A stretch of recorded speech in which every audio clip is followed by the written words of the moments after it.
Bisa menyesuaikan Pak ya?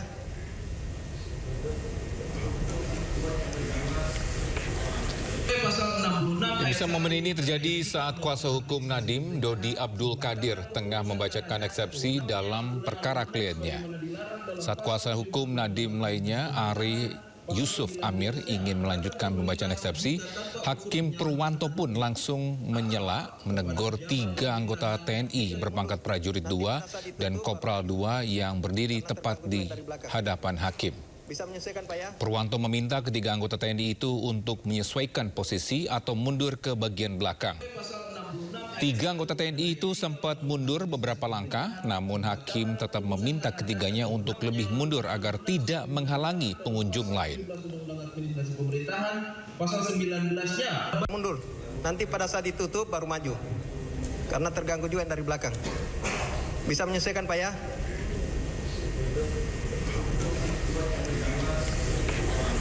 Pasal 66 ayat 1 dan ayat 3 Undang-Undang Administrasi Pemerintahan.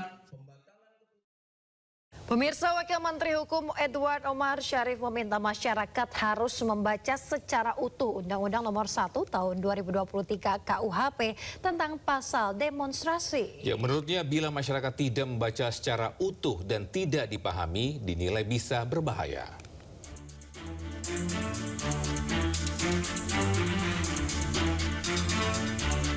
Wakil Menteri Hukum Edward Omar Syarif mengatakan berdasarkan KUHP baru, demonstran tidak perlu membuat izin untuk mengadakan demonstrasi, unjuk rasa, atau pawai.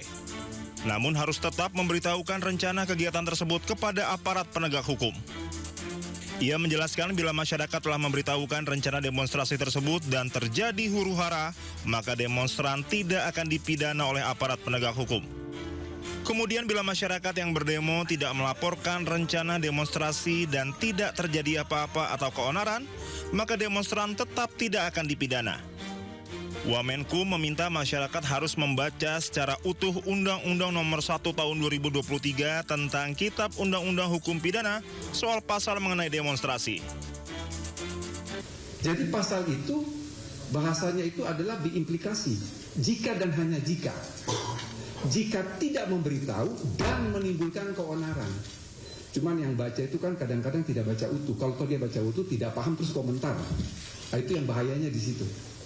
Jadi sama sekali pasal itu tidak dimaksudkan untuk menghambat, untuk melarang, untuk membatasi kebebasan berdemonstrasi, kebebasan berbicara, mengeluarkan lisan baik pikiran maupun tulisan, tetapi mengatur itu sama sekali tidak melarang, tapi memberitahu. Itu adalah esensinya mengapa tidak meminta izin, tapi memberitahu. Jadi cukup yang akan bertanggung jawab atas pawai atau demonstrasi memberitahukan kepada pihak yang berwajib, itu sudah selesai. Artinya dia sudah tidak bisa lagi dijerat dengan pasal itu. Itu maksud mengapa pengaturan mengenai unjuk rasa itu diatur dalam pasal 256 KUHP. Kalau pakai KUHP lama, itu ketua pengadilan negeri dihina, Kapolres dihina, itu bisa kena pasal itu. Tetapi pasal yang ada dalam KUHP itu sudah dibatasi. Jadi penghinaan terhadap lembaga negara itu hanya dibatasi 1 presiden wakil presiden, 2 MPR, 3 DPD, 4 DPR, 5 Mahkamah Agung, 6 Mahkamah Konstitusi. Jadi sangat terbatas. Dan itu delik aduan yang harus mengadukan itu adalah pimpinan lembaga. Apa dasar pemerintah dan DPR membentuk pasal itu? Dasarnya adalah putusan Mahkamah Konstitusi tahun 2006 ketika pasal 134 bis itu dibatalkan. Sementara Menteri Hukum Supratman Andi Aktas mengungkapkan penerapan pasal penghinaan terhadap Presiden dan Wakil Presiden dalam Kitab Undang-Undang Hukum Pidana yang baru bersifat delik aduan absolut. Pasal ini baru bisa digunakan ketika Presiden atau Wakil Presiden langsung yang membuat laporannya. Sebelumnya, Undang-Undang KUHP diteken oleh Joko Widodo selaku Presiden Republik Indonesia dan diundangkan oleh Pratikno selaku Menteri Sekretaris Negara yakni pada 2 Januari 2023. Pasal 624 Undang-Undang KUHP menyatakan peraturan perundang-undangan tersebut baru berlaku setelah 3 tahun sejak tanggal diundangkan atau pada 2 Januari 2026. Tim Liputan Anyus melaporkan. Kita ke informasi lain, pemirsa, diguyur hujan lebat membuat sungai meluap menyebabkan sejumlah wilayah di Cirebon, Jawa Barat diterjang banjir. Ya, ketinggian banjir capai 1 meter lebih di sejumlah lokasi. Kali jebol di perumahan Grand Pamengkang, tolong bantuannya dong tim SAR. Ini udah kanan kiri kali banjir, tolong diterusin ke grup masing-masing. Inilah video amatir warga saat derasnya arus banjir menerjang sebuah perumahan di kawasan Pamengkang, Kabupaten Cirebon. Warga yang panik meminta pertolongan tim SAR. Masya Allah, banyak. Luar biasa kayak gunung. Derasnya luapan sungai membuat puluhan rumah di kawasan Kalijaga, Kota Cirebon terendam banjir dengan ketinggian mencapai lebih dari 1 meter. Petugas gabungan dari BNPB mengevakuasi warga ke tempat yang lebih aman. Sementara di kawasan Winangun, petugas TNI dikerahkan untuk membantu mengevakuasi warga setelah ratusan rumah terendam banjir setinggi 1 meter lebih.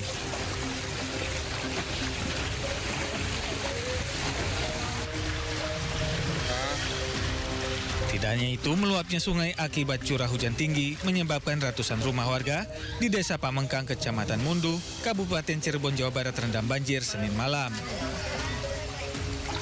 Ketinggian banjir mencapai 1 meter hingga 120 cm. Sebagian warga memilih bertahan di tengah genangan banjir.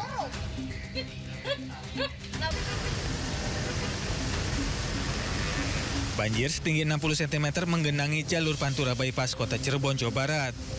Puluhan kendaraan mogok usai nekat menerjang genangan. Banjir ini disebabkan karena wilayah Cirebon sejak sore diguyur hujan lebat selama 5 jam lebih. Keadaan juga diperparah banjir kiriman dari hulu sungai.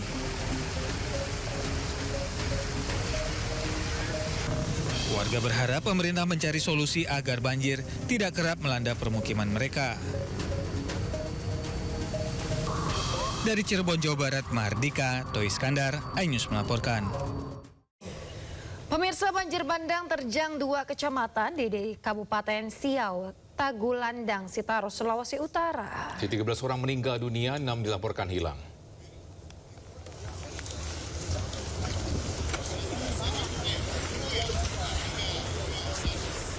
Bisa akibat intensitas hujan yang tinggi dan berlangsung lebih dari 5 jam menyebabkan banjir bandang.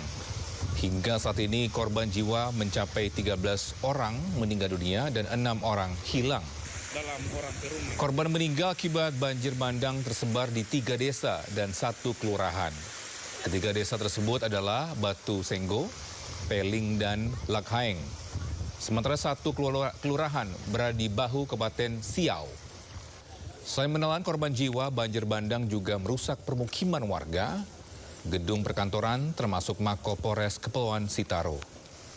Personel polisi dan warga berupaya evakuasi korban sebanyak 102 warga mengungsi di Gereja Bet Habara, Kelurahan Paseng. Dalam orang Perum 13 ya. 3 masih dicari. 3 masih dicari. Kemudian rumah kurang lebih ada 200-an ya yang terdampak kepada banjir tersebut. Sementara itu, pemirsa, viral sebuah jembatan gantung penghubung 2 desa di Kecamatan Kalumpang, Kabupaten Mamuju, Sulawesi Barat ambruk saat sedang diperbaiki warga.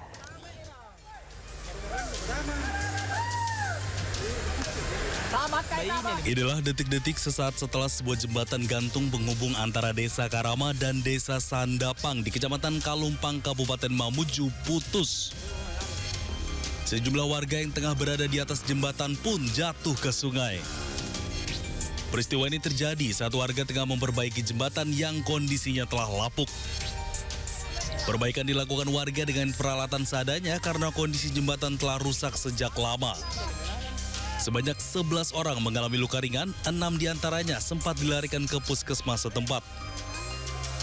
Jembatan gantung tersebut merupakan akses utama dan vital bagi aktivitas warga antar 2 desa. Putus disebabkan oleh kancingan yang ada di tali seling jembatan tersebut terlepas. Warga berharap pemerintah kabupaten segera turun tangan dan memperbaiki jembatan yang jadi akses utama warga. Dari Mamuju, Sulawesi Barat, Frendi, iNews melaporkan. Sawah milik warga ambles dan membentuk lubang besar. Informasinya usai jeda, tetaplah di